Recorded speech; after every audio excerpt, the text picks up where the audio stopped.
आज के नतीजों पे सबसे पहले मैं मुंबई में रहने वाला एक बिहारी, बिहार के 14 करोड़ नागरिकों को बहुत बहुत बधाई दूंगा, बल्कि उनको मैं प्रणाम करूंगा कि पहली बार चुनाव में ऐसा दिख रहा है कि बिहार के मतदाताओं ने जाति पाति की भावना से ऊपर उठ करके मतदान किया है।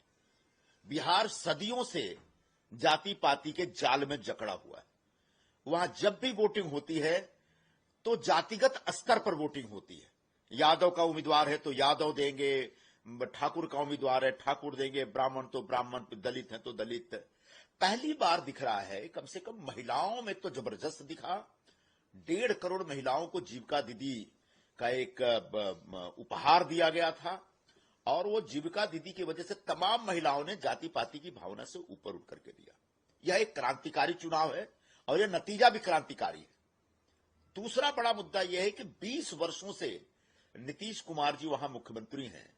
20 वर्ष के बाद भी अगर प्रो कम्बेंसी वोटिंग होती है, मतलब नीतीश कुमार का काम जबरदस्त है।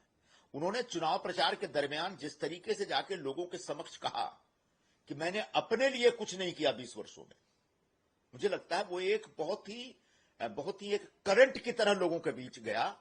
और यही वजह है कि आज लालू यादव, उनकी पूरी पार्टी खत्म होती हुई दिख रही है। संभवतः उनके दोनों बेटे हारते हुए दिख रहे हैं। क्यों ऐसा हुआ? क्योंकि लालू यादव को जब 15 वर्षों तक सत्ता मिली थी, तब उन्होंने पूरे बिहार को बर्बाद कर दिया था।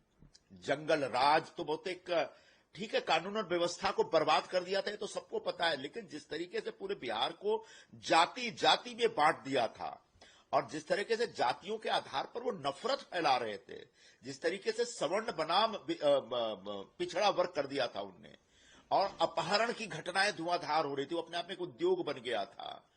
लोगों का काम धंधा नहीं हो रहा था, एक कानून व्यवस्था खत्म, गुंडागर्दी का राज था, महिलाएं घर से बाहर नहीं निकल पाती थी।